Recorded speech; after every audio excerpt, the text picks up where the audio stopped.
Good morning all of you. Myself Abhishek Singh. ये UIS के online platform पे आप सभी का हार्दिक स्वागत है। आप लोग स्क्रीन पे देख सकते हैं कि मेनली जो यहाँ पे सितंबर 2025 के बिहार समसामयिकी के बारे में बात की जाएगी। और ऐसा है कि जैसे हम लोग सितंबर 2025 की बात कर रहे हैं कि जो कि 71 BPSC हुआ था वो सितंबर में ही हुआ था मेनली। तो उस समय का करंट अफेयर्स तो नहीं आया है, तो इस वजह से हम लोगों ने कोशिश किया है कि सितंबर 2025 से करंट अफेयर्स की शुरुआत किया जाए। 1 ईयर का करंट अफेयर्स हम लोग मंथली क्रिएट किया है, जो कि आपके एग्जामिनेशन के लिए बहुत ज़्यादा इम्पोर्टेंट है।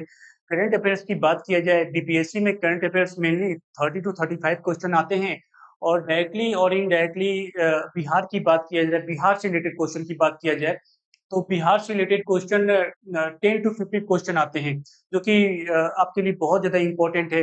तो चलिए हम लोग बिहार समसामयिकी सितंबर 2025 के बारे में देखते हैं कि कौन सा टॉपिक इम्पोर्टेंट है जो आपके बीपीएससी करंट अफेयर्स के लिए बीपीएससी में करंट अफेयर्स में आएगा, तथा उसको हम लोग टैकल करने की बात करेंगे कि कैसे टैकल किया जाए इसको।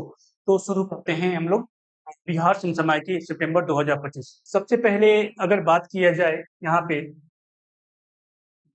तो बिहार प्रमुख सरकारी योजनाएं और पहल की बात की गई है कि प्रमुख सरकारी योजनाएं और पहल कौन-कौन से हैं।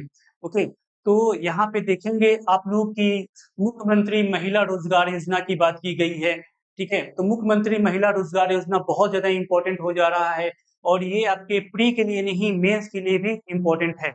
नेक्स्ट जो है आपका बिहार औद्योगिक निवेश प्रोत्साहन पैकेज BIPP 2025 के बारे में है। तो ये दोनों टॉपिक प्रमुख सरकारी योजनाओं से रिलेटेड है। तो हम लोग इसके बारे में, पहला टॉपिक आपका ये हो गया, दूसरा टॉपिक आपका ये हो गया। मुख्यमंत्री महिला रोजगार योजना फर्स्ट टॉपिक, एंड बिहार औद्योगिक निवेश प्रोत्साहन पैकेज ये आपका सेकंड टॉपिक हो गया।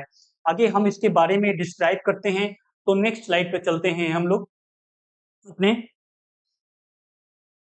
ओके, मुख्यमंत्री महिला रोजगार योजना बिहार सरकार द्वारा महिलाओं की आर्थिक सशक्तिकरण और उनको आत्मनिर्भर बनाने के लिए ये एक ऐतिहासिक कदम है। ठीक है, किसी भी देश में, किसी भी राज्य में, किसी भी जगहों पे अगर महिलाओं की बात किया जाए, अगर महिलाएं शिक्षित होंगी, समृद्ध होंगी, तो वो देश, वो राष्ट्र बहुत आगे बढ़ता है। तो ये इम्पोर्टेंट आपके प्री के लिए नहीं, मेंस के लिए भी बहुत ज़्यादा इम्पोर्टेंट हो जा रहा है। तो इसके बारे में ओवरऑल हम लोग देखने की कोशिश करते हैं कि प्री पॉइंट ऑफ व्यू और मेंस पॉइंट ऑफ व्यू में मेंस के लिए क्या इम्पोर्टेंट है यहाँ पे। नेक्स्ट है जो है आपका योजना का परिचय, ठीक है? जो मेनली जो है इसका आरंभ कब किया गया? इस योजना को बिहार कैबिनेट द्वारा 29 अगस्त 2025 को मंजूरी दी गई थी, ओके? और इसके आधिकारिक शुभारंभ कब किया गया? इसका आधिकारिक शुभारंभ किया गया 26 दिसंबर 2025 को। तो ये जो दोनों डेट हैं, बहुत ज़्यादा इम्पोर्टेंट हो गया है कि कब इसका कैबिनेट द्वारा इस योजना को मंजूरी दी गई है, कब इस आधिकारिक शुभारंभ किया गया है, ठीक है? तो ये दोनों डेट बहुत ज़्यादा इम्पोर्टेंट हो गया है। और नेक्स्ट है जो है, ये प्रधानमंत्री नरेंद्र मोदी द्वारा वीडियो कॉन्फ्रेंसिंग के द्वारा किया गया है। तो प्रधानमंत्री के द्वारा कोई भी योजना इनोवेट किया जाता है, तो बहुत ज़्यादा ओवरऑल बहुत ज़्यादा इम्पोर्टेंट हो जाता है। तो प्रधानमंत्री मोदी द्वारा किया गया है, तो इम्पोर्टेंट है। इसका उद्देश्य क्या है? मेनली जो इसका उद्देश्य है, महिलाओं को स्वरोजगार और उद्यमिता के लिए वित्तीय सहायता प्रदान करना, ओके? और इसका विज़न क्या है? विज़न जो है इसका, राज्य के भीतर ही राज्य के भीतर ही रोजगार के अवसर उत्पन्न करना, ताकि पलायन को कम किया जा सके। किसी भी राज्य में अगर पलायन को कम करना है, तो वहाँ पे रोजगार को उत्पन्न करना ज़रूरी है। ओके, तो ये हमारा योजना का परिचय और उद्देश्य के बारे में हो गया। नेक्स्ट स्लाइड पे हम लोग देखते हैं, नेक्स्ट स्लाइड में क्या है यहाँ पे? नेक्स्ट स्लाइड में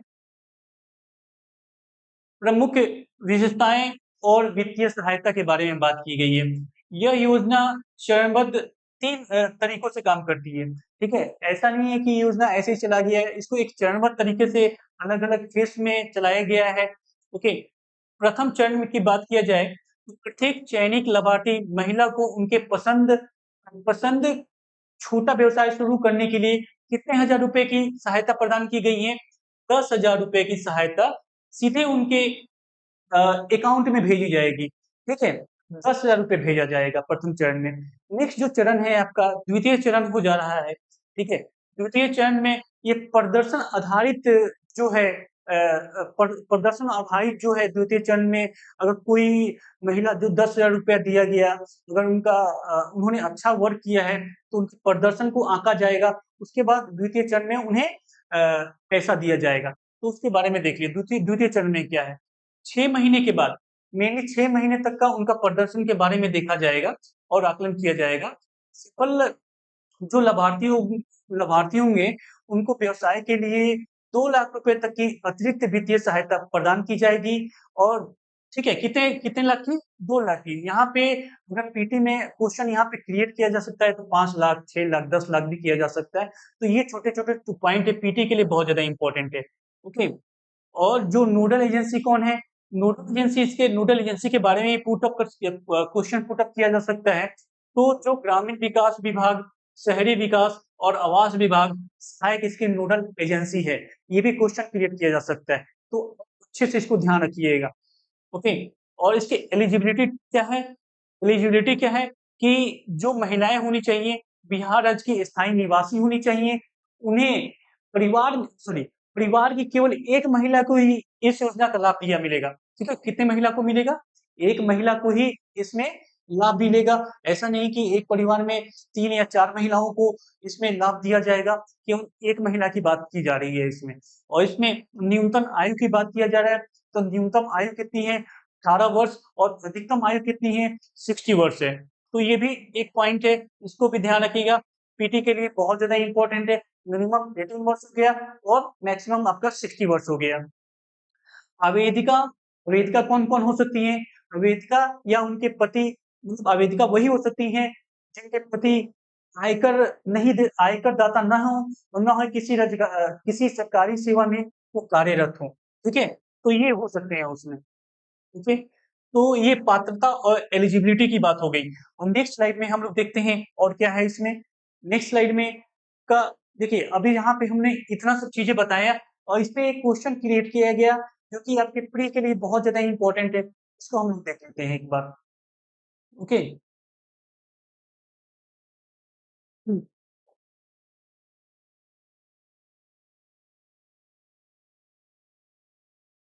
तो ये क्वेश्चन है कि मुख्यमंत्री महिला रोजगार योजना के संदर्भ में निम्नलिखित कथनों पर विचार करना है। Okay, direct question put up किया गया है। मुख्यमंत्री महिला रोजगार योजना के संदर्भ में निम्नलिखित कथनों पर विचार करना है। पहला जो स्टेटमेंट है, इस योजना का औपचारिक शुभारंभ 26 सितंबर 2025 को किया गया है, जो कि स्टेटमेंट आपका कैसा है ये स्टेटमेंट? ये आप बताओ कैसा स्टेटमेंट है ये? ये आपका ट्रू स्टेटमेंट है। इसके तहत प्रथम चरण में लाभार्थी को 10,000 रुपए की सहायता प्रदान की जाएगी। पहले चरण में तो 10,000 की बात की ही गई है। हमने पहले ऊपर वाले स्लाइड में बताया होगा, तो आपने देखा होगा। ओके, तो 10,000 की बात की गई है। नेक्स्ट है द्वितीय चरण में व्यवसाय विस्तार हेतु, यहाँ पे ये ध्यान रखने वाला है, मैंने ऊपर वाले स्लाइड में आपको बताया भी होगा कि यहाँ पे विस्तार हेतु कितने 5 लाख तक की अनुदान देने की प्रावधान किया गया है, जो कि गलत है। यहाँ पे जो है आपका 2 लाख तक की 2 लाख तक का अनुदान देने का प्रावधान है। जो फोर्थ स्टेटमेंट है आपका सॉरी ग्रामीण क्षेत्रों में इस योजना का लाभ लेने के लिए जीविका समूहों से जुड़ा होना अनिवार्य है। ये भी आपका स्टेटमेंट ट्रू है। तो का ओवरऑल उपयुक्त में से कौन सा कथन सही है? अगर कथन सही है यहाँ पे ये भी ध्यान रखने वाला है कथन सही है या फिर गलत। कहीं-कहीं गलत भी लिख के आ जाता है। तो यहाँ पे देखना पड़ेगा कि कथन सही है या फिर गलत है। तो 1, 2 एंड 4 हो गया। 1, 2 एंड 4 तो यहाँ पे option B is right. Okay, तो आपको उम्मीद है कि ये देखिए आजकल के जो बीपीएससी का पैटर्न है उसको पकड़ना ज़रूरी है। ओके, तो आप लोग सोच रहे होंगे कि बीपीएससी में मेनली वन लाइन स्टेटमेंट आता है, लेकिन पैटर्न चेंज हो रहा है, तो हो सकता है कि 2 स्टेटमेंट, 3 स्टेटमेंट या फिर हो सकता है 4 स्टेटमेंट भी दे दे। तो आपको अच्छे से पढ़ना है ताकि एग्जामिनेशन में वन स्टेटमेंट भी दे दे तब भी आप उसको टैकल कर लें, या फिर 4 स्टेटमेंट 3 स्टेटमेंट भी दे दे भी आप उसको टैकल कर लें। उम्मीद है आपको यहाँ पे समझ में आ गया होगा कि ऐसे क्वेश्चन आपको ध्यान रखने होंगे। ओके, ये वाला जो 1 2 एंड 4 है ये आपका सही है। जो 3 रॉन्ग क्यों है मैंने आपको बता दिया क्यों रॉन्ग है, ठीक है, क्योंकि द्वितीय चरण में अधिकतम जो है 2 लाख की सहायता का प्रावधान किया गया है। ओके, नेक्स्ट टॉपिक क्या है हमारा? नेक्स्ट टॉपिक जो है बिहार औद्योगिक बिहार औद्योगिक निवेश प्रोत्साहन पैकेज की बात की गई है। PIPP 2025 की बात की गई है, ठीक है, ये भी इम्पोर्टेंट हो जाता है। ये आपके प्री और मेंस दोनों के लिए इम्पोर्टेंट हो जाता है। मैं आपको बार बार प्री और मेंस इसलिए बोल रहा हूँ ताकि कोई भी ऐसा करंट होता है जो आपके प्री के लिए नहीं मेंस के लिए भी इम्पोर्टेंट होता है, उसको हम लोग प्री से ही देखते चलेंगे कि प्री और मेंस के लिए कौन-कौन से इम्पोर्टेंट है, प्री में भी काम आ जाए, हमारे मेंस में भी काम आ जाए। आप नोट्स बना लीजिएगा ताकि प्री में भी काम आ जाए और मेंस में भी काम आ जाए। ओके, तो नेक्स्ट है आपका बिहार औद्योगिक निवेश प्रोत्साहन पैकेज BIIPP 2025 की बात की गई है। यहाँ पे अगर इसके परिचय की बात किया जाए तो स्वीकृति तिथि है 26 अगस्त 2025। मुख्यमंत्री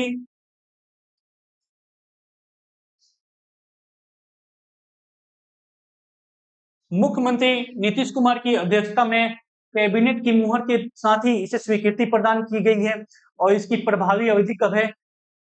31 मार्च 2026 तक है, ठीक है। और इसका मुख्य लक्ष्य क्या है? अगले 5 वर्षों में 1 करोड़ रोजगार अवसर प्रदान करना है। ओके, 5 वर्षों में 1 करोड़ रोजगार अवसर प्रदान करने की बात किया गया है ताकि बिहार को एक औद्योगिक बनाया जा सके। हैं? औद्योगिक हब बनाने का मुख्य कारण ये है ताकि पलायन को रोकना है, ठीक है? वहाँ पे रोजगार उत्पन्न करना है ताकि लोगों का जो रहन-सहन हो वो बहुत अच्छा हो सके। जब किसी को पैसा या फिर मनी मिलता है तभी वो वहाँ पे अच्छे से अपने लिविंग स्टाइल को इम्प्रूव कर सकता है। ओके, नेक्स्ट है सर ये बिहार औद्योगिक निवेश प्रोत्साहन नीति 2016, ठीक है, 2016 का ही एक उन्नत और विस्तारित रूप है। ये नहीं है कि ये नया है कोई, ठीक है, ये औद्योगिक निवेश प्रोत्साहन नीति 2016 का ही एक उन्नत और विस्तारित स्वरूप है। ओके, नेक्स्ट है इसका की फीचर की बात किया जाए तो की फीचर क्या है? निवेशकों को आकर्षित करने के लिए पहली बार बड़े पैमाने पर मुफ्त जमीन का प्रावधान किया गया, पहली बार किया गया है। जो निवेशक बिहार में आएंगे उसे मुफ्त जमीन किया जाए, मुफ्त मुफ्त जमीन दिया जाएगा। कैसे दिया जाएगा? ये आगे जो श्रेणी 1 श्रेणी 2 फॉर्च्यून 500 कंपनियां हैं उनको कैसे दिया जाएगा उसके बारे में बताया गया है। ओके, तो श्रेणी 1 की बात किया जाए तो श्रेणी 1 में अगर जो व्यक्ति, जो इंडस्ट्री रुपीज 100 करोड़ की अधिक निवेश और 1000 प्रत्यक्ष नौकरियों पर मतलब 1000 प्रत्यक्ष नौकरी देगा, उन्हें 10 एकड़ तक की भूमि निःशुल्क दी जाएगी। यहाँ से स्टेटमेंट ये इम्पोर्टेंट हो जा रहा है क्योंकि यहाँ से डायरेक्ट स्टेटमेंट उठा के पूछा जा सकता है कि ये स्टेटमेंट रॉन्ग है या फिर राइट है। तो इस वाले पॉइंट पे आप लोग ध्यान रखिएगा। मैं आपको बार-बार ये भी बताने की कोशिश करूँगा कि कौन-सा इम्पोर्टेंट पॉइंट है, उस पे ज़्यादा आपको किस पे फोकस करना है। ओके? तो ये आपका हो गया श्रेणी फर्स्ट। श्रेणी सेकंड की बात किया जाए तो श्रेणी सेकंड में 1000 करोड़ से अधिक के निवेश पर 25 एकड़ 25 एकड़ तक की भूमि निःशुल्क दी जाएगी। ओके? और फॉर्च्यून जो 500 कंपनियां हैं, इन्हें सीधे तौर पर 10 एकड़ की भूमि निःशुल्क दी जाएगी। जो फॉर्च्यून 500 कंपनियों के अंतर्गत आएगा, उन्हें 10 एकड़ तक की भूमि निःशुल्क दी जाएगी ताकि वो बिहार में आके यहाँ पे इंडस्ट्री लगा सके। ओके, और अन्य की बात किया जाए तो जो इन श्रेणियों में नहीं आते, उन्हें बियाडा की दरों पर 50% की छूट मिलेगी। कितने परसेंट की? बियाडा के तहत उन्हें 50% की छूट दी जाएगी। 50% की छूट दी जाएगी। बियाडा के बारे में आपने पढ़ा होगा, अगर नहीं पढ़ा होगा तो इसको बताइएगा बियाडा है क्या? ये बियाडा वर्क क्या करता है? ठीक है? कि आपके नॉलेज में थोड़ा-सा इम्प्रूवमेंट हो सके और ये बियाडा जो है ना, बियाडा को हम लोग कह सकते हैं कि ये मेंस के लिए बहुत ज़्यादा इम्पोर्टेंट है। ठीक है? मेंस के लिए इम्पोर्टेंट है, मेंस में इसका यूज़ कर सकते हैं बियाडा को। तो एक बार देखिएगा इसको बियाडा है क्या? ओके? ये आपका वर्क है। आगे हम लोग नेक्स्ट स्लाइड में देखते हैं क्या है? नेक्स्ट स्लाइड में है वित्तीय प्रोत्साहन की बात की गई है इसमें। वित्तीय प्रोत्साहन की बात की गई है। फाइनेंशियल इंसेंटिव्स की बात की गई है। निवेशक नीचे दिए गए 3 मॉडल को चुन सकते हैं, ठीक है? जो निवेशक हैं 3 मॉडल दिया गया है, उन मॉडल को चुन सकते हैं। ब्याज सब्सिडी मॉडल, नेक्स्ट है एसजीएसटी मॉडल और थर्ड है आपका पूंजीगत सब्सिडी, ओके? तो ये 3 मॉडल दिए गए हैं। इसमें क्या है, ब्याज सब्सिडी मॉडल में क्या है, इसमें जो है 40 करोड़ तक की ब्याज सब्सिडी और 10% एसजीएसटी प्रतिपूर्ति की बात की गई है इसमें, ओके? नेक्स्ट जो है आपका एसजीएसटी के मॉडल की बात की गई है। इसमें स्वीकृत परियोजनाएं लागत का 300 तक का एसजीएसटी प्रतिपूर्ति की गई है, 14 वर्षों के लिए की जाएगी, ओके? नेक्स्ट जो है आपका पूंजीगत सब्सिडी, परियोजना लागत का 30% तक पूंजीगत सब्सिडी दी जाएगी, कैपिटल सब्सिडी दी जाएगी, ओके? तो ये आपका इतना इम्पोर्टेंट तो नहीं है, लेकिन हाँ, ये मेंस के लिए इम्पोर्टेंट हो जाएगा। आपको मेंस में इसको ध्यान रखना होगा मेंस के अकॉर्डिंग, ओके? प्री के अकॉर्डिंग तो उतना इम्पोर्टेंट नहीं है, लेकिन मेंस के लिए ज़्यादा इम्पोर्टेंट है। रोजगार और कौशल सहायता, रोजगार प्रोत्साहन के लिए टेक्सटाइल और लेदर जैसे क्षेत्रों में 5,000 प्रति कर्मचारी माह प्रति कर्मचारी स्थानीय भर्ती पर दिया जाएगा उन्हें, ठीक है? रोजगार प्रोत्साहन के लिए 5,000 रुपए प्रति माह कर्मचारी को दिया जाएगा, ओके? जो टेक्सटाइल और लेदर में वर्क कर रहे होंगे, ठीक है? अन्य इकाइयों की बात की जाए तो रुपीज 2,000 माह प्रति कर्मचारी दिया जाएगा, ओके? नेक्स्ट है का सामाजिक सुरक्षा, ईएसआई और ईपीएफ योगदान पर 300 तक की सहायता यहाँ पे दी जाएगी, ओके?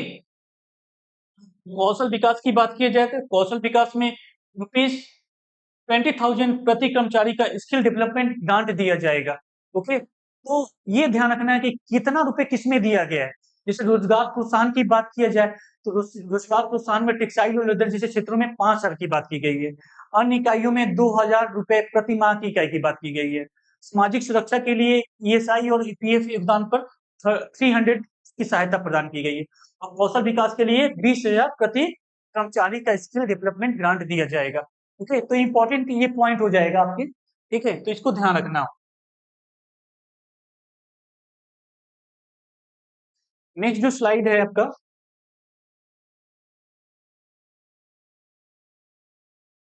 ओके? तो ये नेक्स्ट स्लाइड में क्वेश्चन देखेंगे आप, ओके? क्वेश्चन देखिए आप, इंपॉर्टेंट क्वेश्चन है आपके एग्जामिनेशन के लिए। पहला देखिए क्वेश्चन क्या है इसमें, बिहार औद्योगिक निवेश प्रोत्साहन पैकेज 2025 के संबंध में निम्नलिखित कथनों पे विचार करना है, ठीक है? नेक्स्ट जो है पहला जो स्टेटमेंट है, इस नीति को 26 अगस्त इस नीति को 26 अगस्त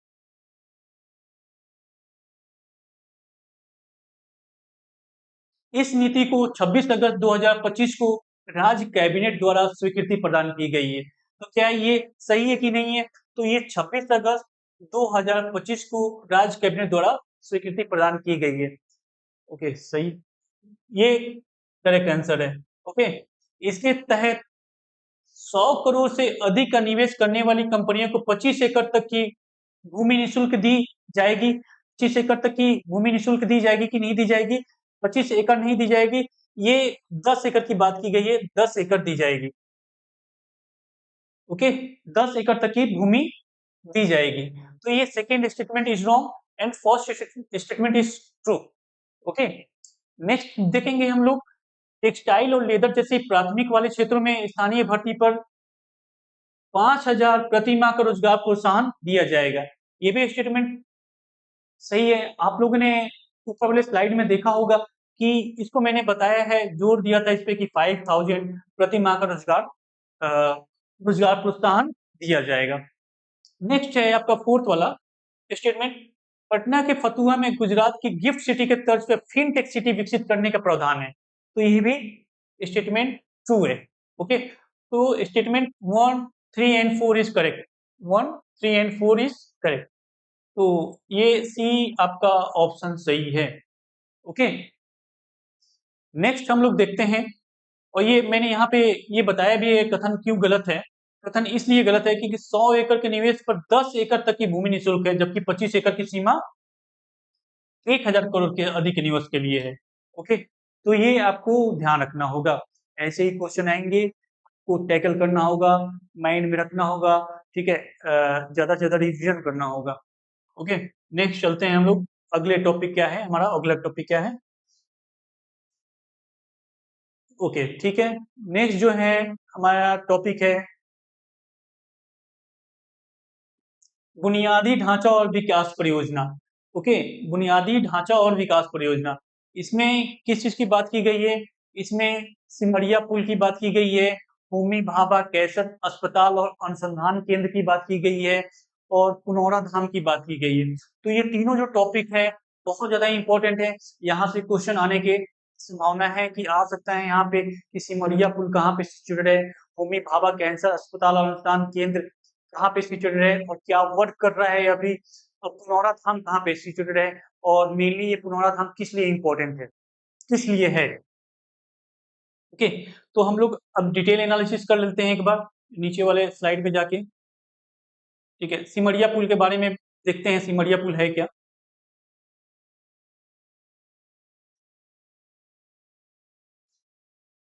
सिमरिया पुल, इसकी अवस्थिति के बारे में देखते हैं। ये पुल कहाँ पे सिचुएटेड है? ये बेगूसराय जिले उत्तरी तट और पटना मुकामा दक्षिणी तट के बीच गंगा नदी पर स्थित है। ओके, कहाँ पे सिचुएटेड है?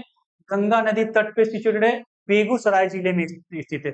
तो इसका मतलब ये भी कह सकते हैं कि बेगूसराय से होकर गंगा नदी निकलती है।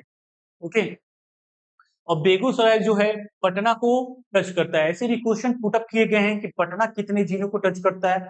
पटना तो मालूम होगा आपको, मैं 12 जिलों को टच करता है, उसमें से बेगूसराय भी एक जिला है जिसको पटना टच करता है। ऐतिहासिक संदर्भ की बात किया जाए तो ये प्रसिद्ध राजेंद्र सेतु जो रेल सह सड़क पुल है के समानांतर बनाया गया है। पुराना पुल जर्जर होने के कारण इसको बनाने की आवश्यकता महसूस हुई है, और इसका उद्घाटन जो किया गया है सितंबर 2025 में प्रधानमंत्री नरेंद्र मोदी के द्वारा लोकार्पण लोकार्पण किया गया है। तो इंपॉर्टेंट हो जाता है कि सिमरिया पुल कहाँ सिचुएटेड है, किस नदी के ऊपर सिचुएटेड है, और किसको रिप्लेस कर रहा है ये। ठीक है, तो ये आप समझ लीजिएगा। ठीक है, ऐसे क्वेश्चन इसमें क्वेश्चन बन सकता है, वन वर्ड वाला क्वेश्चन बन सकता है, टू स्टेटमेंट वाला क्वेश्चन बन सकता है। ठीक है, चलते हैं आगे नेक्स्ट स्लाइड पे। इसकी तकनीकी विशेषताएं क्या है, की टेक्निकल फीचर्स क्या है, स्वरूप क्या है। यह एक 6 लेन 6 लेन वाला सड़क पुल है। कितने लेन वाला? 6 लेन वाला। ठीक है, एशिया में स्थान क्या है? इसे एशिया में सबसे चौड़े 6 लेन वाले सड़क पुल में एक माना गया है। ठीक है, ओके, नेक्स्ट चलते हैं। इसकी कुल लंबाई क्या है? मुख्य पुल की लंबाई लगभग 4.4 किलोमीटर है, जबकि अप्रोच रोड सहित इसकी कुल लंबाई काफी अधिक है। तो पुल की लंबाई है 4.45 किलोमीटर है, लेकिन एक्सटेंड कर दिया जाए तो और ज्यादा इसकी लंबाई हो सकती है। निर्माण तकनीकी, ये इंपॉर्टेंट पॉइंट है यहाँ पे। ठीक है, कि सिमरिया पुल को किस आधुनिक तकनीकी के तहत बनाया गया है। तो इसे डोज्ड केबल स्टेड, ठीक है, ये पॉइंट ध्यान रखना कि एक्स्ट्रा डोज्ड केबल स्टेड तकनीक का उपयोग करके बनाया गया, जो इसकी मजबूती और स्थायित्व को बढ़ाता है। ओके, ठीक है, नेक्स्ट स्लाइड में हम लोग चलते हैं। अब नेक्स्ट स्लाइड में क्या है? नेक्स्ट स्लाइड में एक क्वेश्चन है, इजी क्वेश्चन है, आप पढ़ चुके हैं बहुत अच्छे से। हाल ही में चर्चा में रहा सिमरिया पुल किन दो क्षेत्रों के बीच निर्बाध कनेक्टिविटी सुनिश्चित करता है। ठीक है, तो ये किसके किसके बीच में करता है? पटना और बेगूसराय के बीच में। पटना, बेगूसराय और पटना के अंतर्गत मुकामा है, वहां पे इन दोनों के बीच में कनेक्टिविटी प्रदान करता है। यूपीएससी हेतु संपूर्ण महत्वपूर्ण तथ्य क्या है, उसी के बारे में है कि जो सिमरिया पुल है वो किसके कहाँ पे सिचुएटेड है, ये गंगा नदी पे है, किसके समानांतर है, ये राजेंद्र सेतु मुकामा ब्रिज के समानांतर है, लेन की संख्या कितनी है, लेन की संख्या 6 है, जिला कनेक्टिविटी किन दो जिला को कनेक्टिविटी प्रदान करता है। तो बेगूसराय, पटना और मुकामा के बीच में ये कनेक्टिविटी प्रदान करता है, और NH31 के एक महत्वपूर्ण हिस्से के रूप में भी कार्य करता है। ये ध्यान रखना है, NH31 के एक महत्वपूर्ण हिस्से के रूप में भी कार्य करता है। ओके, नेक्स्ट चलते हैं हम लोग आगे स्लाइड पे। ठीक है, तो ये वाला जो है ये भी इंपॉर्टेंट है, होमी भाभा कैंसर अस्पताल और अनुसंधान केंद्र। ओके, तो इसका परिचय, इसका इंट्रोडक्शन देख लेते हैं कि क्या है ये। ठीक है, तो पहली बात की है, ये कहाँ पे सिचुएटेड है? ये मुजफ्फरपुर जिले में सिचुएटेड है। मुजफ्फरपुर जिला जो है क्यों इतना इम्पोर्टेंट है? मुजफ्फरपुर जिले में सबसे ज़्यादा, इंडिया में सबसे ज़्यादा लीची का उत्पादन होता है, तो इसलिए इम्पोर्टेंट है। ओके, नेक्स्ट जो है आपका संचालन। हाँ, ये इम्पोर्टेंट पॉइंट है, संचालन कौन कर रहा है इसका? जो होमी भाभा कैंसर अस्पताल और अनुसंधान केंद्र है, इसका संचालन कौन कर रहा है? तो इसका जो संचालन कर रहा है, टाटा मेमोरियल सेंटर टीएमसी द्वारा किया जा रहा है, जो भारत सरकार के परमाणु ऊर्जा विभाग, डिपार्टमेंट ऑफ एटॉमिक एनर्जी के अंतर्गत आता है। ठीक है, तो टाटा मेमोरियल सेंटर के द्वारा किया जा रहा है, जो भारत सरकार के परमाणु ऊर्जा विभाग, डिपार्टमेंट ऑफ एटॉमिक एनर्जी के अंतर्गत आता है। ओके, नेक्स्ट है इसका क्षमता। क्षमता वर्तमान में ये 100 बिस्तर बेड वाला अत्याधुनिक अस्पताल है, लेकिन भविष्य में इसे और ज़्यादा एक्सटेंड किया जा सकता है। कोई भी अस्पताल या फिर कोई भी इंस्टीट्यूशन होता है, वो पहले छोटा ही होता है, धीमे-धीमे एक्सटेंड होता है। ठीक है, तो पहले 100 इसमें बिस्तर लगाए, बिस्तर बिस्तर हैं, लेकिन बाद में इसे एक्सटेंड किया जाएगा। ओके, नेक्स्ट है आपका, आगे ये इसमें इसी में है कि प्रमुख तकनीकी और चिकित्सा विशेषताएं, की फीचर क्या है? कैंसर का इलाज किया जाता है। ठीक है, ये तो सिंपल है, जानते ही हैं, कैंसर का अस्पताल है, तो कैंसर का ही इलाज किया जाएगा। ठीक है, यहाँ radiology, radiation oncology, medical oncology और सर्जिकल ऑन्कोलॉजी जैसी उन्नत सुविधाएं उपलब्ध हैं। ओके, उपकरण देखिए, यहाँ पे उपकरण की बात की जाए, कैंसर में उपकरण क्या, कौन-कौन सा उपकरण अ, उपयोग किया जा रहा है? तो यहाँ अत्याधुनिक लीनियर एक्सीलरेटर की बात किया जा रहा है, लिनेक, ओके, और सीटी सिमुलेटर मशीन। ये मेनली कैंसर को हटाने के लिए उपयोग किया जाता है, इलाज के लिए उपयोग किया जाता है, जो कैंसर की सटीक पहचान करता है और उपचार में भी सहायक होता है। तो ये ध्यान रखना है, लीनियर एक्सीलरेटर और सीटी स्टिम्युलेटर, ये क्यों उपयोग किया जाता है, कहाँ पे उपयोग किया जाता है? ये कैंसर के उपचार के लिए और सटीक पहचान के लिए इसका उपयोग किया जाता है। नेक्स्ट है आपका अनुसंधान केंद्र। केवल इलाज ही नहीं, यहाँ कैंसर के कारणों के बाद विशेषकर बिहार के भौगोलिक संदर्भ में शोध भी किया जाता है कि बिहार में कैंसर जो हो रहा है, क्यों हो रहा है? ठीक है, मेनली बिहार में कैंसर क्यों हो रहा है? जैसे बहुत से कारण हो सकते हैं बिहार में कैंसर होने का। जैसे ज़्यादा से ज़्यादा तंबाकू का सेवन भी लोग करते हैं। ओके, और कह सकते हैं कि वहाँ वाटर का पॉल्यूशन भी बहुत ज़्यादा होने के कारण भी हो सकता है, और भी बहुत सारी चीज़ें रेडिएशन के कारण भी हो सकता है। तो उस पे शोध करता है कि कैसे लोगों को बिहार में कैंसर हो रहा है, किस कारण से हो रहा है। डिजिटल स्वास्थ्य की बात की जाए, यह अस्पताल नेशनल कैंसर ग्रिड से जुड़ा है, जिसमें यहाँ से मरीज देश के शीर्ष विशेषज्ञों से परामर्श ले सकते हैं। ओके, नेशनल कैंसर ग्रिड एक ऐसा ग्रिड होता है जिसमें बहुत देश के सभी लोग जुड़े होते हैं, और वो ओवरऑल बताता है कि कैंसर का उपचार कैसे किया जाए, उनको परामर्श देता है कि क्या चीज़ें उन्हें रखनी पड़ेंगी, क्या चीज़ें नहीं रखनी पड़ेंगी, इस पे वो फ़ोकस रखता है, ठीक है? उसके बारे में बताता है। नेक्स्ट है आपका स्लाइड में बिहार के लिए महत्व, ठीक है? बिहार के लिए जो ये होमी भाभा कैंसर सेंटर है, ये क्यों क्यों इतना इम्पोर्टेंट है? स्वास्थ्य अवसंरचना, उत्तर बिहार उत्तर बिहार में जैसे मुजफ्फरपुर आ गया, चंपारण आ गया, सीतामढ़ी आ गया, के मरीजों को अब कैंसर के इलाज के लिए कहीं और एम्स में या फिर मुंबई के टाटा मेमोरियल जैसे संस्थानों में जाने की आवश्यकता नहीं होगी। तो वहीं पे अपने बिहार में ही वहाँ पे जाके अपने इलाज करवा सकते हैं, ठीक है? नेक्स्ट है आर्थिक राहत। अगर कोई व्यक्ति अगर बाहर नहीं जाएगा तो उसको आर्थिक राहत तो मिलेगी ही मिलेगी। उसका जो out of the packet expenditure होगा वो कम हो जाएगा, अपने आप कम हो जाएगा। बाहर जाने पे पैसे ज़्यादा लग जाते हैं, तो इलाज इलाज तो होता है, लेकिन पैसे भी तो ज़्यादा लग जाते हैं, ठीक है? कैंसर रजिस्ट्री, यह केंद्र बिहार में कैंसर के प्रकारों के और उनके वितरण का डेटा तैयार करने में मदद करेगा, जिससे भविष्य की स्वास्थ्य नीतियों में सुधार होगा। ये भी एक वर्क हो सकता है कि ये भविष्य की स्वास्थ्य नीतियों को भी सुधार कर सकता है। ओके, महत्वपूर्ण इसका पॉइंट क्या है, क्विक पॉइंट क्या है, जितना हम लोगों ने पढ़ा इसका क्विक पॉइंट देख लेते हैं। नोडल विभाग क्या है इसका, नोडल एजेंसी कौन सी है, परमाणु ऊर्जा विभाग भारत सरकार द्वारा, इस भारत सरकार इसके नोडल विभाग है।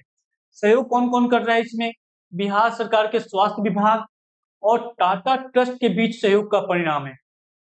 ओके, विशेष केंद्र मुजफ्फरपुर के अलावा, ठीक है, ऐसा नहीं है कि मुजफ्फरपुर में ही है केवल, मुजफ्फरपुर के अलावा वाराणसी और विशाखापट्टनम में भी ऐसे केंद्र कार्यरत हैं, पहले से ही कार्यरत हैं। मुजफ्फरपुर में तो नया बना ही बना है, ठीक है, बन रहा है मुजफ्फरपुर में, ठीक है, एक्सटेंड हो रहा है। उसके पहले वाराणसी और विशाखापट्टनम में भी ऐसे केंद्र कार्यरत हैं। ओके, नेक्स्ट है आपका आयुष्मान भारत। यह केंद्र आयुष्मान भारत पीएमजे योजना के तहत पंजीकृत मरीजों को मुफ्त इलाज प्रदान करता है। ओके, जो भी आयुष्मान भारत के तहत पंजीकृत करवाए हुए हैं, ठीक है, रजिस्ट्रेशन करवाए हैं, उनको ये मुफ्त इलाज भी प्रदान करता है। ओके, तो ये भी पॉइंट आप ध्यान रखिएगा कि ये पॉइंट आ सकता है, इस पॉइंट पे आप फोकस रखना। नेक्स्ट, हाँ, नेक्स्ट इस पे एक क्वेश्चन है, सिंपल क्वेश्चन है, मैंने आपको इतना सब कुछ बता दिया, तो इसको आराम से बहुत इजी वे में कर सकते हैं कि बिहार में जो होमी भाभा कैंसर अस्पताल और अनुसंधान अनुसंधान केंद्र है, वो टाटा मेमोरियल सेंटर द्वारा किया जा रहा है, ठीक है, ये तो आपको मालूम है, लेकिन ये कहाँ पे सिचुएटेड है, तो मुजफ्फरपुर जिले में सिचुएटेड है, ये ध्यान रखना। देखिए, अब ऐसा नहीं है कि इसका क्वेश्चन मेंस के लिए नहीं बन सकता, मैंने यहाँ पे एक मेंस का क्वेश्चन भी डाला है, ठीक है, मेंस का क्वेश्चन देख लीजिए। मेनली जो हमारा जो युवा आईएएस है, ये मेनली इवोल्यूशन पे ही बात करता है, इवोल्यूशन के बारे में ही युवा आईएएस एवरीथिंग एवोल्यूएट मेनली इसका टाइटल है। तो इवोल्यूशन की बात करता है, यूपीएससी, बीपीएससी, यूपीपीएससी सभी तरीके की जो मेंस कॉपीज हैं, ठीक है, तो वो इवोल्यूट करता है और आपकी कमियों को बताता है कि कैसे आप उसमें और ज्यादा नंबर को ग्रैप्स कर सकते हैं, ठीक है। तो एक क्वेश्चन है, जैसे ये देखो, ये क्वेश्चन क्रिएट किया गया है, बिहार जैसे राज्य में जहां कैंसर के मामले बढ़ रहे हैं, ठीक है, मुजफ्फरपुर में स्थापित होमी भाभा कैंसर अस्पताल और अनुसंधान केंद्र स्वास्थ्य सेवाओं के विकेंद्रीकरण, डिसेंट्रलाइजेशन ऑफ हेल्थ, ठीक है, हेल्थ सर्विसेज की दिशा में एक बड़ा कदम है, विश्लेषण करना है। तो एक क्वेश्चन करंट से है, ये टॉपिक जो मैंने बताया है वो करंट का है, लेकिन अगर करंट में ही आपको क्वेश्चन क्रिएट कर दिया जाए तो ऐसे क्वेश्चन क्रिएट होते हैं। ओके, तो आप देख सकते हैं कैसे क्वेश्चन क्रिएट किए गए हैं, ये 38 मार्क्स के हैं, तो इस पे के पूरा का पूरा सही बिंदु बताने पड़ेंगे आपको कि भारत के परिप्रेक्ष्य में इसका क्या संदर्भ है, बिहार के परिप्रेक्ष्य में क्या संदर्भ है, तो सभी चीजों को बकायदा लिखना पड़ेगा। ओके, तो ये क्वेश्चन मैंने बताया है, लेकिन यहाँ पे मैं आपको क्वेश्चन का पूरा डिटेल इंट्रोडक्शन, बॉडी और कंक्लूजन के बारे में तो नहीं बता पाऊंगा, क्योंकि मेनली जो हमारा ये सेशन चल रहा है वो प्री से ओरिएंटेड है, ठीक है।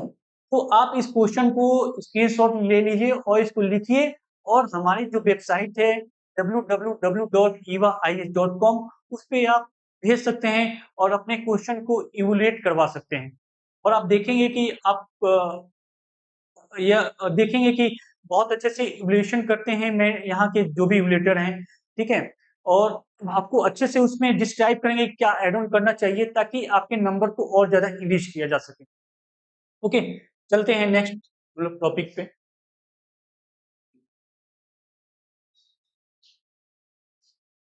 नेक्स्ट टॉपिक जो है पुनौरा धाम के बारे में है। ओके, पुनौरा धाम है कहाँ पे सिचुएटेड है, पुनौरा धाम के बारे में है, तो परिचय और धार्मिक महत्व का इंट्रोडक्शन एंड सिग्निफिकेंस के बारे में बताया गया है इसमें।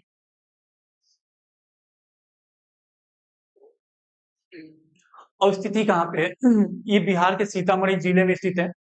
ओके, सीतामढ़ी जिले में स्थित है।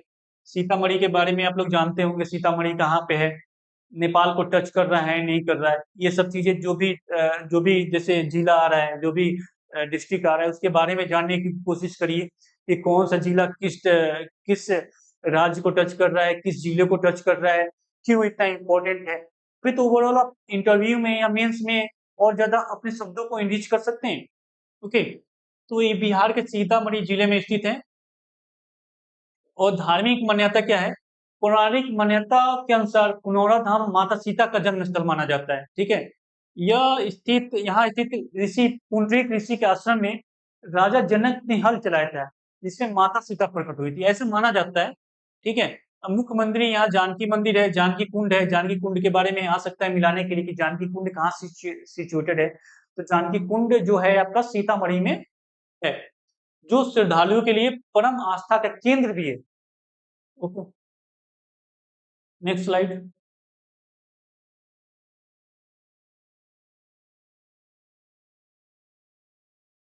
विकास परियोजनाएं और बुनियादी ढांचा, डेवलपमेंट प्रोजेक्ट। बिहार कैबिनेट ने दिसंबर 2023-24 में इसके पुनर्विकास के लिए भारी बजट की मंजूरी दी थी, ठीक है? जिसका कार्य 2025 में पूर्णता की ओर है। उसी समय से पूर्णता की ओर है, धीमे-धीमे पूर्ण भी हो गया है, कुछ कुछ हल्का-फुल्का बाकी भी है, ठीक है?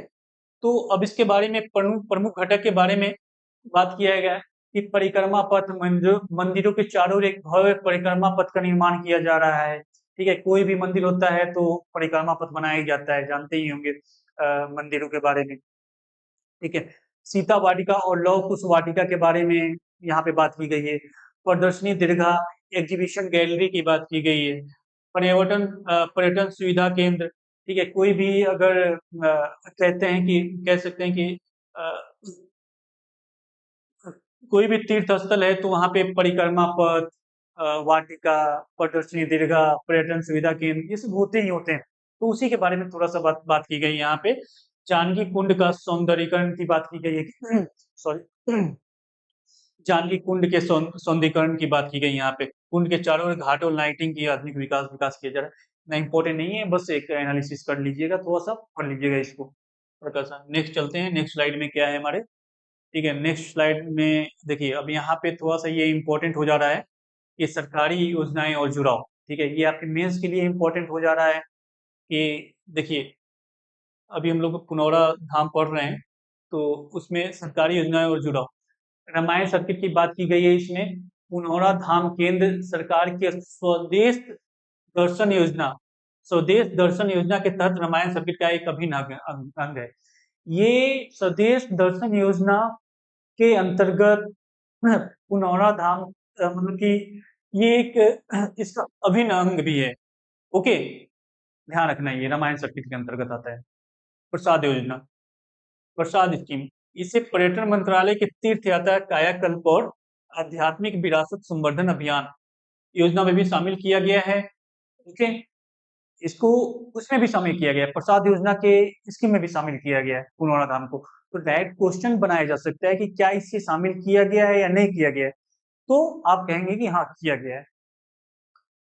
कनेक्टिविटी की बात किया जाए, इसे अयोध्या, उत्तर प्रदेश से सीधे जोड़ने के लिए राम जानकी मार्ग का निर्माण किया जा रहा है, जिससे धार्मिक पर्यटन गलियारा बनेगा। ओके, तो सभी को एक साथ इंक्लूड जोड़ने की बात किया जाए कि ताकि जो भी पर्यटक हैं, एक जगह से दूसरी जगह बहुत अच्छे से आसानी से पहुँच सकें और अपना तीर्थ को पूरा कर सकें। ओके, महत्वपूर्ण तथ्य की बात किया जाए, तो इसमें आपको बता ही चुका हूँ, ये सीतामढ़ी में सिचुएटेड है, सर्किट रामायण सर्किट के अंतर्गत आता है और संबंधित व्यक्ति तो माता सीता जानकी पुंडरीक ऋषि हैं। पड़ोसी पर्यटन स्थल में हलेश्वर स्थान यहाँ पे है, ठीक है? पंथ पाकर सीतामढ़ी में, पंथ पाकर ध्यान रखिएगा, पंथ पाकर कहाँ पे है? सीतामढ़ी में ही सिचुएटेड है। ओके, तो ये आपको पुनौरा धाम के बारे में पूरा डिटेल एनालिसिस कर दिया मैंने। इस पे अगर क्वेश्चन आता है तो आप अच्छे से इसको सॉल्व कर सकते हैं।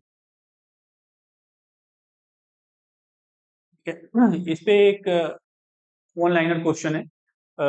बिहार का पुनौरा धाम जिसे हाल ही में एक बड़े पर्यटन केंद्र के रूप में विकसित किया गया है, किस जिले में स्थित है? तुमसे वही बता रहा हूँ मैं, सीतामढ़ी में। ठीक है, ओके।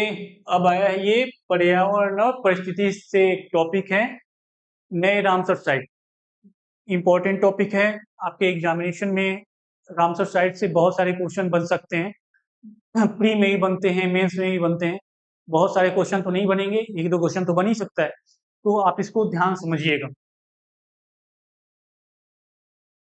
ठीक है, तो ये नए रामसर साइट, बिहार के दो नए रामसर स्थल मिले हैं। ओके, तो गोकुल जलाशय, उदयपुर झील, ठीक है, और इसके साथ बिहार में रामसर साइटों की संख्या में वृद्धि हुई है। अब नीचे वाले स्लाइड में देखेंगे तो डिटेल एनालिसिस होगा, उसमें देख लेते हैं हम लोग।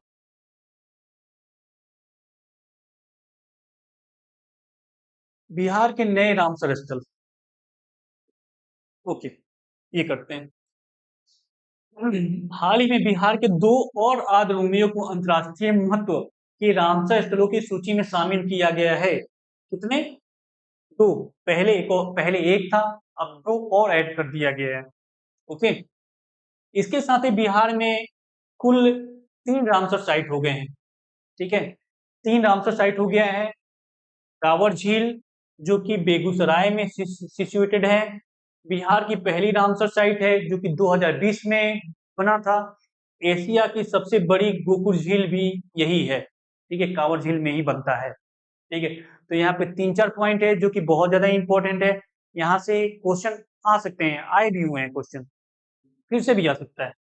गोकुल जलाशय, गोकुल जलाशय की बात किया जाए तो गोकुल जलाशय बक्सर जिले में स्थित है। ये पक्षी विहार के रूप में प्रसिद्ध है और प्रवासी पक्षियों का प्रमुख ठिकाना भी है। सिंपल। उदयपुर झील की बात किया जाए तो उदयपुर झील, बहुत ज्यादा लोग कंफ्यूज भी हो सकते हैं कि उदयपुर झील है। अगर उदयपुर झील को ऐसे क्वेश्चन पुट अप किया जाए, उदयपुर झील कहाँ सिचुएटेड है, कहाँ स्थित है, अगर 4 ऑप्शन दे दिया जाए तो हो सकता है बहुत सारे लोग कंफ्यूजन में आ जाए। तो उदयपुर झील जो है पश्चिम चंपारण में स्थित है, सिचुएटेड है, ये ध्यान रखिएगा।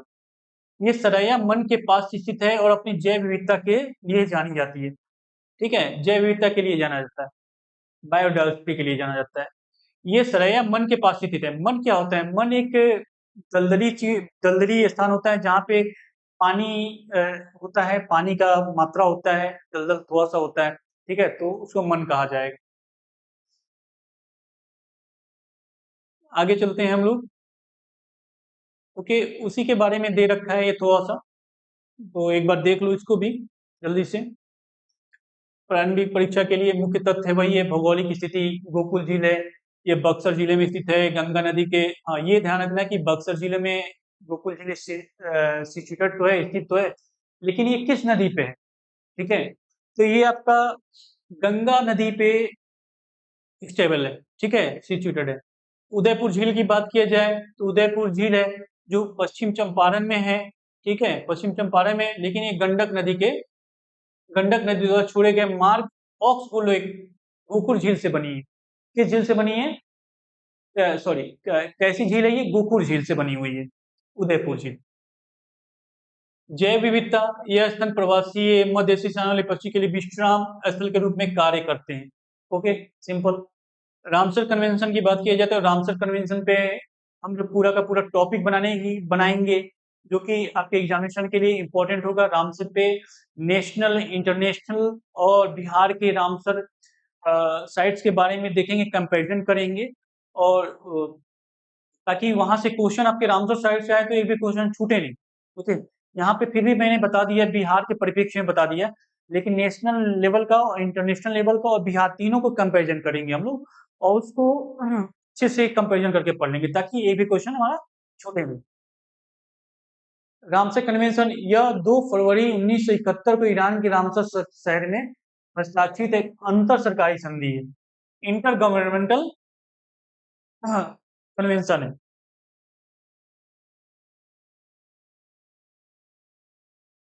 आगे बढ़ते हैं हम लोग। ओके, इस पे एक क्वेश्चन है, देख लेते हैं क्वेश्चन। बिहार के आर्द्रभूमि वेटलैंड के क्षेत्रों के संदर्भ में निम्नलिखित युग्म पर विचार करना है। ओके, यहाँ पे मैच द फॉलोइंग आया है क्वेश्चन, ऐसे भी क्वेश्चन क्रिएट किए जा सकते हैं, पूछे गए हैं, पूछे जा सकते हैं। तो गोकुल झील बता चुका हूँ कहाँ पे है, ये बक्सर में ही है। उदयपुर झील कहाँ है? ये पश्चिम चंपारण में ही है। कांवर झील कहाँ है? ये बेगूसराय में। सब कुछ ऊपर वाले स्लाइड में बताया जा चुका है। बस यहाँ पे ये बताने की कोशिश की जा रही है कि ऐसे क्वेश्चन क्रिएट किए जा सकते हैं ताकि आप इस क्वेश्चन को लगाएं। ठीक है, तो तीनों सही है, सभी सभी तीनों युग्म सही है यहाँ पे। ओके, तो एक बार स्क्रीनशॉट ले सकते हैं, ऐसे क्वेश्चन क्रिएट किए जा सकते हैं और हुए भी हैं, ऐसा नहीं कि पहली बार, हुए भी हैं बहुत सारे।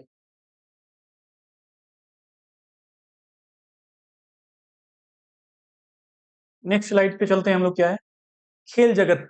अब यहाँ पे खेल की बात की जा रही है।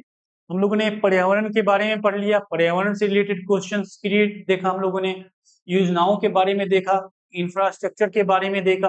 अब यहाँ पे खेल जो बिहार में मेनली खेल हुए हैं, बिहार में खेल हुए हैं, उनके बारे में देख लेते हैं। क्या है देखिए,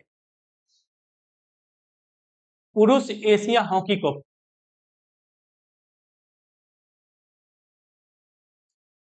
पुरुष Asia hockey cup, men's Asia hockey cup आयोजन 29 अगस्त से 7 सितंबर के बीच किया जा रहा है। स्थान जो है राजगीर अंतर्राष्ट्रीय हॉकी स्टेडियम बिहार। कहाँ पे है, कहाँ पे किया गया है ये, राजगीर में किया गया है। विजेता कौन है, विजेता है भारत। किसको हराया गया है, किसको हराया है भारत ने, दक्षिण कोरिया को हराया है। ठीक है, इसका मैस्कॉट भी पूछ लेता है, मैस्कॉट क्या है, मैस्कॉट इसका चांद है। चांद क्या है, इसमें एक बाघ जो जादूगर की टोपी पहने हुए मेजर ध्यानचंद को ये समर्पित किया गया है मेनली। Okay, major Dhyanchand. सम्मान राशि मुख्यमंत्री ने विजेता टीम को 10 लाख, 10 लाख और कोचों को 5 लाख देने की घोषणा की है। ओके, अभी वही वही बात है यहाँ पे। आयोजन स्थल बता ही दिया, राजगीर है। ठीक है, और बिहार का गौरव। अ, और ये देखो ध्यान, ये थोड़ा सा ध्यान रखना कि राजगीर में तो हुआ है, अंतर्राष्ट्रीय हॉकी स्टेडियम भी है नालंदा बिहार में। ठीक है, अंतर्राष्ट्रीय हॉकी स्टेडियम नालंदा बिहार। ये स्टेडियम अपनी आधुनिक नीले टर्फ, ब्लू टर्फ के लिए चर्चा में रहा है। तो यहाँ पे को गलत करवाने के लिए ब्लू की जगह कुछ और भी रेड भी दे सकता है।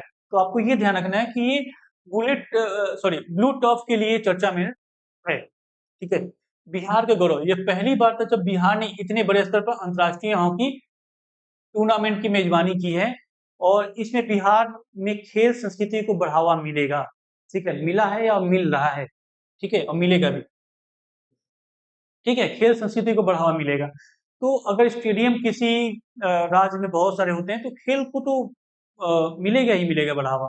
ठीक है, चाहे कोई भी चीज है, जैसे मान लीजिए कि हॉस्पिटल है, तो वहाँ पे अगर हॉस्पिटल है किसी राज्य में बहुत ज्यादा, तो वहाँ पे इंफ्रास्ट्रक्चर अच्छा है। ठीक है, हॉस्पिटल का, तो बहुत से लोग वहाँ पे अपना मतलब कि कहीं दूसरी जगह नहीं जाएंगे मेनली, ये कहने की बात है। ठीक है, वहीं पे इलाज करा लेंगे। विजेता और प्रदर्शन की बात की जाए तो विनर एंड परफॉर्मेंस की बात की जाती है। विजेता चौथी बार एशिया कप का खिताब अपने नाम किया है। कितनी बार, कौन सी बार है विजेता, भारत चौथी बार किया है इसने। उप विजेता बता चुका हूँ, दक्षिण कोरिया। महत्व, भारतीय टीम ने पूरे टूर्नामेंट में अपना दबदबा बनाए रखा, जो 2026 विश्व कप और आगामी ओलंपिक की तैयारियों के लिए एक सकारात्मक संकेत भी है। ओके, मैं स्कॉट बता चुका हूँ मैं। ठीक है, ये भी बता चुका हूँ, फिर भी देख लेते हैं एक बार। शुभंकर मैस्कॉट चांद है। ठीक है, टोपी पहना हुआ है। मेजर ध्यानचंद हॉकी के जादूगर को एक भावनीय श्रद्धांजलि भी है। वित्तीय प्रोत्साहन बता चुका हूं मैंने कि 5 लाख कोच को दिया जाएगा और 10 लाख रुपए खिलाड़ी को दिया जाएगा। ठीक है, और ये राज्य की मेडल लाओ नौकरी पाओ खेल प्रोत्साहन नीति का हिस्सा भी है। ठीक है, मेडल लाओ नौकरी पाओ, तो इसके तहत लोगों को प्रोत्साहित किया जाता है, मेडल लाओ नौकरी पाओ। कोई बच्चे को कह दिया जाए मेडल लाओ नौकरी पाओ, तो खेल की तरफ ज्यादा झुकाव होगा उसका। वो खिलाड़ी बनने की कोशिश करेगा कि अगर मैं खिलाड़ी भी अच्छा बन जाऊंगा तो मुझे नौकरी मिल जाएगी। तो वहां से खेल को ज्यादा प्रोत्साहन मिल सकता है, मिलेगा।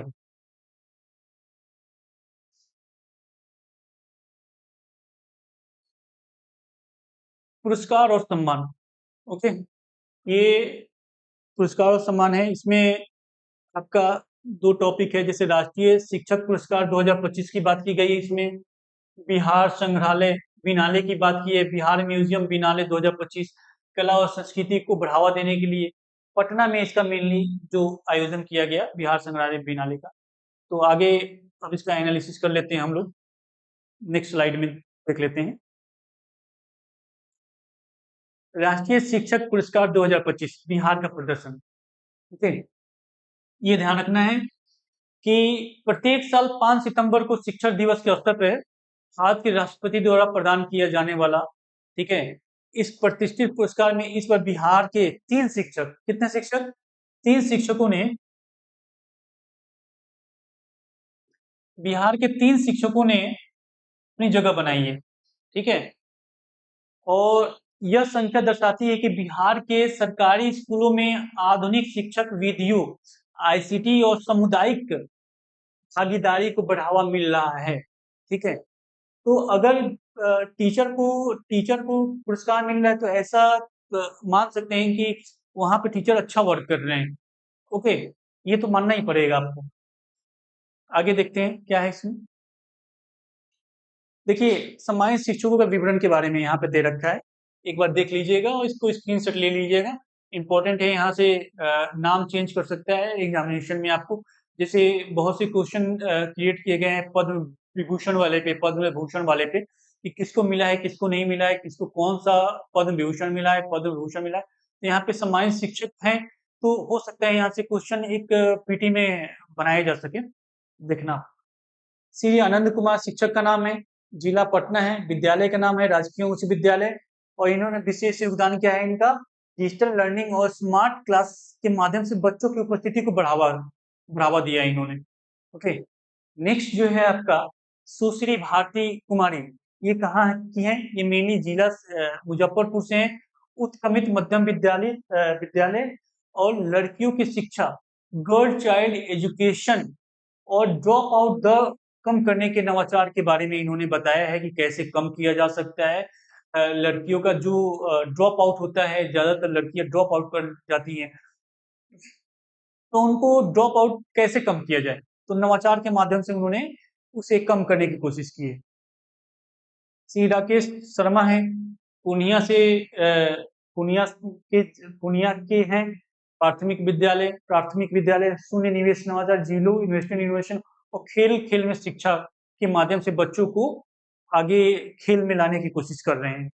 तो ये बहुत ज्यादा इंपॉर्टेंट हो जा रहा है, इसको एक बार देख लीजिएगा, ओके। क्वेश्चन यहाँ से आ जाते हैं, ठीक है। तो एक क्वेश्चन ये है, आप इसको देखिए पहले। राष्ट्रीय शिक्षक पुरस्कार 2025 के संदर्भ में निम्नलिखित कथनों पर विचार करना है।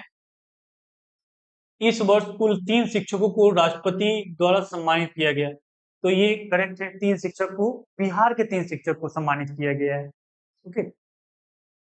यह पुरस्कार प्रतिवर्ष 5 सितंबर शिक्षक दिवस के अवसर पर दिया जाता है, ये भी सही है, करेक्ट है, ओके। इन शिक्षकों का चयन उनके द्वारा शिक्षा के क्षेत्र में किए गए अद्वितीय नवाचारों और सामाजिक योगदान के आधार पर किया गया है, ये भी करेक्ट है, सिंपल स्टेटमेंट। तो ये तीनों सही है, ये तीनों सही है, देख सकते हैं आप, तीनों सही है, ओके। नेक्स्ट स्लाइड पे चलते हैं। नेक्स्ट स्लाइड पे बिहार संग्रहालय बिनाले 2025 की बात की गई है, ये भी इंपॉर्टेंट है, कहाँ पे हुआ है मेनली, ठीक है। आयोजन स्थल कहाँ पे है, आयोजन स्थल जो है बिहार संग्रहालय पटना, ठीक है, इसे पटना में आयोजित किया गया है। उद्देश्य क्या है, किसी भी ऑर्गेनाइजेशन या फिर किसी भी कह सकते हैं कि जो भी चीजें हो रही हैं, एक तरीके से कॉन्फ्रेंस होता है, तो उसका कोई ना कोई उद्देश्य होता है, ओके। इसका भी उद्देश्य है बिहार की समृद्ध कला, इतिहास और संस्कृति को राष्ट्रीय स्तर और अंतर्राष्ट्रीय पटल पर प्रदर्शित करना है। यह योजना न केवल कला का प्रदर्शन है, बल्कि ये सांस्कृतिक संवाद का मंच भी है, ओके। केवल यहाँ पे कला का प्रदर्शन नहीं किया जाएगा, एक दूसरे से कन्वर्सेशन किया जाएगा, कैसे आगे कला को और आगे बढ़ाया जा सके ताकि बिहार का नाम और अच्छे से ऊपर की तरफ आ सके, ओके। महत्व क्या है, ये आयोजन संग्रहालय को केवल वस्तुओं के संरक्षण के स्थान नहीं, बल्कि एक जीवन शैक्षिक और सांस्कृतिक केंद्र के रूप में पेश करता है। सिंपल है, बहुत सिंपल है, इसको आराम से आप पीटी के लिए है मेनली, लेकिन मेंस में भी इसका उपयोग कर सकते हैं कि आयोजन भी जो हुआ है, ठीक है, बिनाले 2025 का, तो क्यों किया जा रहा है, मेनली क्यों किया जाता है ऐसे कॉन्फ्रेंस का, ऐसे जो भी संग्रहालय होता है, ठीक है? तो उसका क्यों ऑर्गेनाइज़ेशन किया जाता है और क्यों उसका क्यों किया जाता है मेनली? ओके, एक क्वेश्चन है इसी पे कि बिहार संग्रहालय बिनाले 2025 के संदर्भ में निम्नलिखित कथनों पे विचार करना है। ओके, तो इसका आयोजन प्रतिवर्ष किया जाता है, जो कि ये रॉन्ग है। बिनाले का मतलब ही होता है 2 साल। ओके, प्रतिवर्ष नहीं किया जाता है, गलत, रॉन्ग स्टेटमेंट। ओके, तो ये रॉन्ग स्टेटमेंट है। इसका प्राथमिक उद्देश्य क्या है? बिहार की सांस्कृतिक विरासत को वैश्विक स्तर पर प्रचारित करना। यह आयोजन बिहार संग्रहालय पटना में संपन्न हुआ, ये भी सही है। सेकंड वाला भी स्टेटमेंट सही है। और इसका उद्देश्य क्या है? बिहार के सांस्कृतिक विरासत को वैश्विक स्तर पर प्रचारित करना। ओके, और पटना में ही हुआ है, मैं आपको बता चुका हूँ, पटना में ही हुआ है। तो statement 2 and 3 is correct. Okay, और इसका बिनाले का अर्थ है द्विवार्षिक, बताया मैंने। 2 साल में एक बार, इसलिए एक कथन गलत है, एक कथन गलत है।